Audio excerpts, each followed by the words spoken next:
चाणक्य नीति 14वां अध्याय। इस धरती पर 3 ही रत्न हैं, पानी, अन्न और अच्छी नीयत से बोली गई बातें। मूर्ख व्यक्ति ही पत्थर के टुकड़े को रत्न कहते हैं। खोया हुआ धन फिर से कमाया जा सकता है, नए मित्र बन सकते हैं, पत्नी फिर से मिल सकती है, लेकिन एक बार खो जाने के बाद ये शरीर दोबारा नहीं मिल सकता। पानी पर तेल, दुष्ट व्यक्ति को बताया गया राज, योग्य व्यक्ति को दिया गया दान और ज्ञानी व्यक्ति का ज्ञान। ये सब बातें वैसे ही अपने आप चारों ओर फैल जाती हैं, जैसे एक फूल की खुशबू हवा में बिखर जाती है। गरीबी, रोग, दर्द, बंधन और परेशानियां ये मनुष्य के अपने ही गलत कर्मों का फल है। बुरे कर्म करने के बाद मनुष्य को जो पछतावा होता है, अगर उसका एहसास मनुष्य को कर्म करने से पहले ही हो जाए, तो फिर वो कभी भी कोई बुरा कर्म नहीं करेगा। इसमें कोई संदेह नहीं है कि बहुत से इंसानों की एकजुट ताकत एक बड़े दुश्मन को हरा सकती है। जिस तरह से घास फूस का छप्पर बारिश के पानी से झोंपड़ी की रक्षा करता है, अगर आप दुनिया को अपने वश में करना चाहते हैं तो पहले दूसरों की बुराई करने वाली अपनी जीभ को अपने वश में कर ले और अपनी आलोचना और दूसरों के गुणों को ग्रहण करना सीख ले। एक किसान अपने खेतों में बीज बोकर बड़े सब्र के साथ लगातार उनकी देखभाल करता है। वो बार बार जमीन खोदकर यह नहीं देखता कि पौधे निकले या नहीं।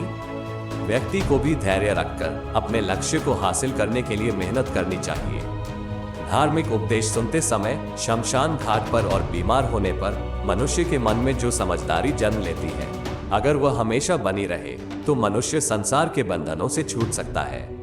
आपके दिल में रहने वाले लोग दूर रहकर भी दूर नहीं होते, वहीं पर आए लोग अगर करीब हों फिर भी वे दूर ही लगते हैं। आपका बुरा चाहने वाले लोग पहले आपसे मीठी मीठी बातें करते हैं, जिस तरह से एक शिकारी हिरण को पकड़ने के लिए मीठी आवाज में गाता है और एक सपेरा सांप को पकड़ने के लिए मधुर बीन बजाता है।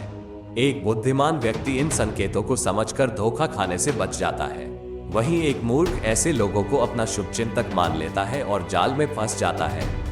अग्नि, जल, स्त्रियां, मूर्ख, सांप और राजा के परिवार के साथ मनुष्य को हमेशा सावधान रहना चाहिए, क्योंकि ये 6 कभी भी व्यक्ति की मृत्यु का कारण बन सकते हैं। दानवीर होना, तपस्वी, बहादुर, विज्ञान के जानकार, विनम्र और न्यायप्रिय होना अच्छा है, लेकिन कभी भी सबसे बड़े होने का अभिमान न करें, क्योंकि दुनिया में आपसे भी काबिल लोग हमेशा रहेंगे। राजा, आग, गुरु और स्त्रियां, एक व्यक्ति को हमेशा इनके पास नहीं रहना चाहिए। ऐसा करने पर मनुष्य को नुकसान हो सकता है, लेकिन इन्हें छोड़ देने का भी कोई फायदा नहीं। व्यक्ति को चाहिए कि किसी भी चीज की अति से बचे और हमेशा एक संतुलन बनाकर चले। सिर्फ सांसों का आना जाना ही जीवन नहीं है। इस संसार में वास्तव में वही व्यक्ति जीवित है जिसमें गुण और सही गलत की समझ जीवित है। गुणों और सही गलत की समझ के बिना मनुष्य जीवन का कोई अर्थ ही नहीं है। हमेशा सतर्क रहने वाले व्यक्ति को धोखा नहीं दिया जा सकता। जब व्यक्ति खुद को सुरक्षित समझकर निश्चिंत हो जाता है, तभी वो धोखा खाता है। जो व्यक्ति परिस्थितियों के मुताबिक बातचीत करना जानता है, जो समय के मुताबिक उचित व्यवहार कर सकता है, जो मीठा बोल सकता है और जरूरत पड़ने पर क्रोधित भी हो सकता है, वही वास्तव में विद्वान कहलाता है। एक ही वस्तु को अनेक लोग अलग अलग देखते हैं। मानव शरीर को महात्मा एक नश्वर शरीर के रूप में देखते हैं, जवान लोग उसे एक सुंदर नारी के रूप में देखते हैं और शेर उसे एक हार्ड मांस के शरीर के रूप में देखता है। फर्क सिर्फ नजरों का है, वस्तु तो एक ही है। समझदार व्यक्ति को चाहिए कि अपने राज, दिया हुआ दान, घर के दोष, सेक्स, खराब भोजन और दूसरों के बारे में सुनी गई बातों को किसी अन्य व्यक्ति के सामने जाहिर न करे। जब तक बसंत का मौसम नहीं आता, तब तक कोयल मौन रहकर अपने दिन बिताती है। बसंत के आने पर ही कोयल की कूक सुनाई देती है। इसी प्रकार व्यक्ति को भी धैर्य रखकर सही समय पर ही सही बात कहनी चाहिए।